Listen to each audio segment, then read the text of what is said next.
Bienvenue sur la chaîne. Aujourd'hui, on plonge dans une énigme millénaire qui continue de faire trembler le Vatican et fasciner les passionnés d'histoire occulte, d'eschatologie et de complots religieux.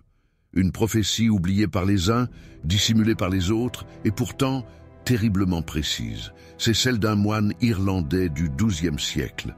Un homme qui aurait eu une vision, non pas de son époque, mais de tous les papes à venir, jusqu'au dernier. Et si ce dernier était le pape actuel?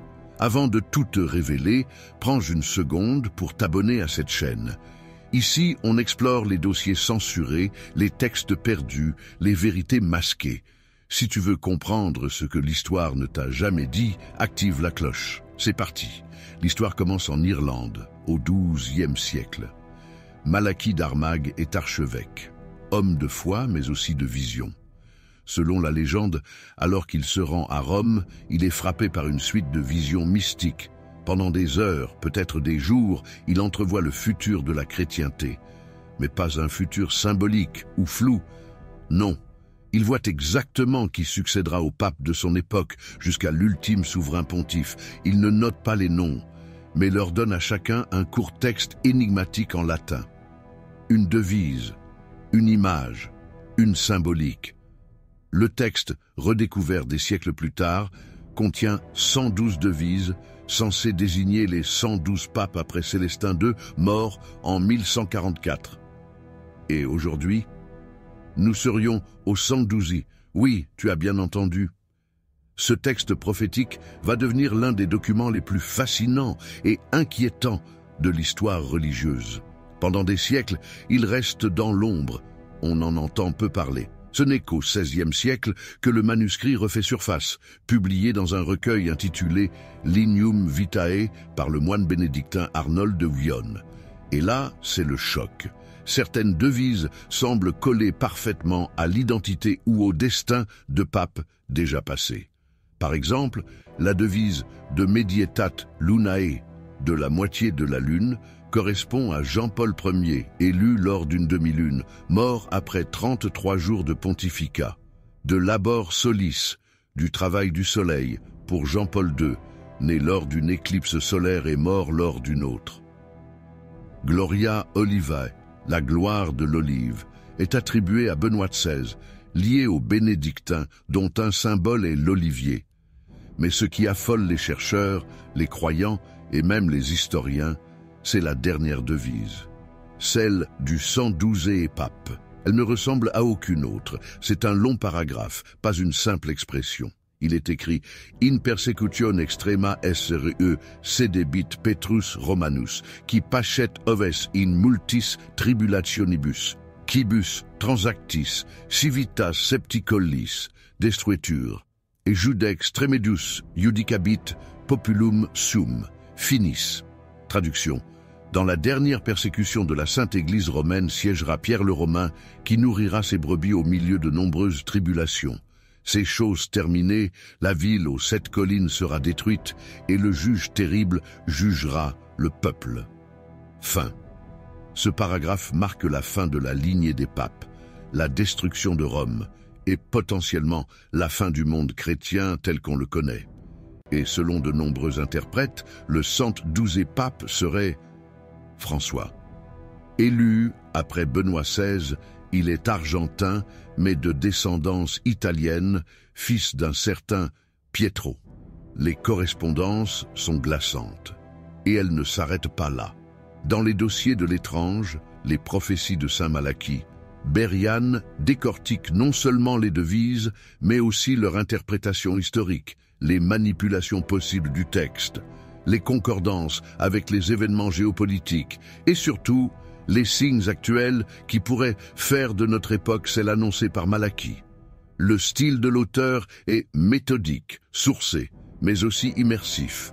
On plonge dans les archives du Vatican, les schismes, les papes assassins, les papes prophètes, les messages de Fatima, les apparitions de la Vierge, les liens troublants entre certaines devises et des crises majeures, guerre mondiale, effondrement politique, chute du communisme. Mais l'œuvre ne se limite pas à une simple suite de corrélations, elle questionne en profondeur Et si saint Malachie avait réellement entrevu la fin d'un cycle spirituel? Et si l'Église connaissait la prophétie, mais préférait la terre? Et si ce dernier pape, François, menait l'Église vers une transformation radicale ou sa dissolution? Et ce n'est que le début. Ce qui fascine dans les prophéties de saint Malachie, ce n'est pas simplement le style énigmatique des devises. C'est la répétition troublante de correspondances précises entre les courts textes latins et les papes qui leur sont associés. Prenons quelques exemples cités et analysés par Berrian dans le livre. La devise « Pastor et nota », le pasteur et le marin, correspond à Jean 23. Cet homme d'église, né à Sotto il Monte, non loin de Bergame, fut patriarche de Venise, ville maritime s'il en est. Et il a passé son pontificat à naviguer entre tradition et renouveau, notamment en convoquant le Concile Vatican II, une décision à contre-courant. Autre exemple, Flos Florum, la fleur des fleurs, attribuée à Paul VI. Son blason portait une fleur de lys stylisée, symbole classique de pureté, mais aussi signe héraldique très clair. Il sera un pape de transition, de douleur entre les réformes du Concile et les bouleversements sociaux de la fin des années 60, ou encore de Balneis Etruriae, des bains d'Étrurie, pour Pie VI, enlevé par les troupes révolutionnaires françaises à Rome, et mort à Valence, non loin des anciens bains thermaux romains. Ce lien est d'autant plus frappant qu'il n'a été établi que des siècles après la rédaction de la prophétie. Ce niveau de détail, Berrian le décortique tout au long du livre. Il croise les événements historiques, les papes, leurs origines, leur vie, leurs décisions, leurs symboles héraldiques et les devises latines. Et très souvent, le lien saute aux yeux. Alors certains crient à la coïncidence, d'autres à la supercherie. Peut-être, disent-ils, que le texte n'est pas de saint Malachie, mais qu'il a été rédigé après coup pour coller au pape passé. Mais si c'était le cas, comment expliquer la précision des devises après le XVIe siècle, après la redécouverte du manuscrit? Jean-Paul Ier, par exemple, n'était même pas né. Et pourtant, il est le pape de la demi-lune. Jean-Paul II, le pape solaire, dont la devise « du travail du soleil » colle à la fois à sa naissance et à sa mort sous des éclipses, et Benoît XVI, surnommé « la gloire de l'olive », dans un ordre monastique lié à l'olive. Les concordances sont trop nombreuses pour être ignorées. Et puis, il y a le dernier, l'ultime devise, la plus longue, la plus dramatique. Saint Malachie parle de tribulation, de ville aux 7 collines détruites et d'un juge terrible qui viendra juger son peuple. Ce n'est pas une métaphore anodine. Il parle du Vatican de Rome et d'un jugement eschatologique, la fin d'une ère, peut-être la fin du monde. Et c'est là que le livre prend une tournure encore plus puissante. Berrian explore les signes actuels que certains croient reconnaître comme les fameuses tribulations, les scandales pédocriminels qui secouent l'Église, la sécularisation massive en Occident, la montée en puissance d'autres religions ou de mouvements athées, la perte de repères chez les fidèles, les critiques internes envers la doctrine, jugée soit trop molle, soit trop rigide. Et au centre de cette tempête, le pape François, un pape unique dans l'histoire. Premier pape jésuite, premier pape sud-américain, premier pape à prendre le nom de François, et surtout un homme qui bouscule l'institution. Il parle de miséricorde plutôt que de dogme. Il ouvre la porte à des réflexions nouvelles sur l'homosexualité, le mariage des prêtres, la pauvreté structurelle de l'Église. Certains y voient une réforme salutaire, d'autres le prélude à un effondrement. Et dans les cercles les plus ésotériques, on murmure que François est bien Pierre le Romain, ce dernier berger qui nourrira ses brebis dans la tourmente avant que tout ne s'arrête. Mais alors, est-ce vraiment la fin? La fin de l'Église? La fin du monde? Ou simplement la fin d'un cycle spirituel, l'annonce d'un renouveau? Le livre de Berrian n'apporte pas de réponse définitive. Et c'est sa force. Il ne cherche pas à trancher entre foi et manipulation, entre mysticisme et histoire. Il pose des questions puissantes, offre des pistes, confronte les dogmes, éclaire les recoins obscurs de l'histoire catholique. Mais une chose est sûre, le Vatican connaît cette prophétie. Elle est étudiée, parfois moquée, parfois redoutée. Et certains, dans les hautes sphères, s'en servent peut-être comme boussole secrète. Car si tout cela est vrai, alors le monde tel que nous le connaissons arrive à un point de bascule. Le plus fascinant dans les prophéties de Saint Malachie de Bériane, c'est que le livre ne s'arrête pas à l'interprétation littérale. Il nous amène à croiser les visions. Car Malachie n'est pas le seul à avoir évoqué la chute spirituelle de Rome ou l'arrivée d'un dernier pape. Le secret de Fatima, révélé officiellement en 2000 par le Vatican, contient une vision bouleversante. Un évêque vêtu de blanc, marchant dans une ville en ruine, priant pour les cadavres, avant d'être tué au sommet d'une colline. Beaucoup y voient une prophétie directe de l'assassinat symbolique du pape, voire de sa chute morale. Le Vatican a toujours minimisé cette interprétation, mais le doute plane.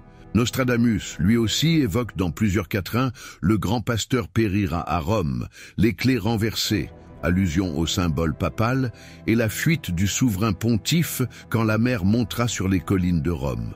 Là encore, les images sont fortes, floues mais puissantes. L'ambiance d'un monde en transition, d'une spiritualité vacillante. Et bien sûr, il y a l'Apocalypse de Jean, ce texte biblique dont l'Église s'est toujours méfiée, tout en le gardant précieusement. Il y est question d'une bête écarlate, d'une ville aux 7 collines, d'un faux prophète et d'un jugement. Des figures interprétées au fil des siècles comme des critiques politiques, mais qui, ici, trouvent un écho glaçant dans la vision de Malachie, car les indices s'alignent. La ville aux 7 collines, Rome, le dernier pasteur, François, les tribulations, crises internes, exode religieux, corruption, scandale, le juge, la fin d'un système ou d'un monde. Et c'est ici que le livre de Bériane propose plusieurs scénarios. Scénario 1, le bouleversement spirituel. François est le dernier pape au sens structurel. Après lui, l'Église ne s'éteint pas, mais se transforme radicalement. Fin du pouvoir temporel, fin du Vatican tel qu'on le connaît, passage à une foi universelle plus horizontale, moins hiérarchique. Scénario 2, l'effondrement institutionnel. Le Vatican, ébranlé par des scandales, s'effondre économiquement ou symboliquement. Plus personne ne reconnaît son autorité. Il n'y a plus de pape reconnu unanimement. L'Église se fracture. Scénario 3, le basculement global. La prophétie annonce une crise mondiale, écologique, géopolitique, technologique ou même cosmique. L'Église n'est qu'un thermomètre, et le dernier pape est celui qui accompagne les humains dans une fin de cycle. Scénario 4, l'erreur ou la manipulation. Et si tout cela n'était qu'une interprétation humaine, un hasard, une projection collective de nos peurs, peut-être que Malachie n'a jamais existé. Peut-être que le manuscrit est un faux tardif, peut-être que la fin n'aura pas lieu. Mais quelle que soit la vérité, une chose est sûre, cette prophétie soulève des questions que notre monde ne peut plus éviter. Où allons-nous? Que faisons-nous de notre spiritualité? Pourquoi tant de signes semblent converger? Et surtout, sommes-nous prêts à entendre l'indicible? Les prophéties de Saint Malachie dans l'analyse de Bériane ne sont pas une menace. Elles sont une invitation à se préparer, à s'élever, à comprendre que notre temps n'est peut-être pas le dernier, mais qu'il est déterminant. Ce que tu viens de découvrir n'est pas une fiction, c'est un puzzle millénaire. Un message crypté que l'histoire nous a transmis, que la foi a enfoui et que la peur a rendu silencieux. Mais maintenant, tu sais que 112 devises annonçaient une lignée. Tu sais que les signes se multiplient. Tu sais que Rome vacille. Alors, la question n'est plus « est-ce vrai ?» mais « et toi, qu'en fais-tu » Si cette vidéo t'a ouvert les yeux, abonne-toi à la chaîne. Active la cloche, car ici, on révèle ce que d'autres préfèrent cacher. On connecte les points et on éclaire les zones d'ombre. Car le futur appartient à ceux qui savent lire les signes. Merci d'avoir suivi cette plongée dans l'un des plus grands mystères religieux de l'histoire. On se retrouve très vite pour un autre dossier de l'étrange.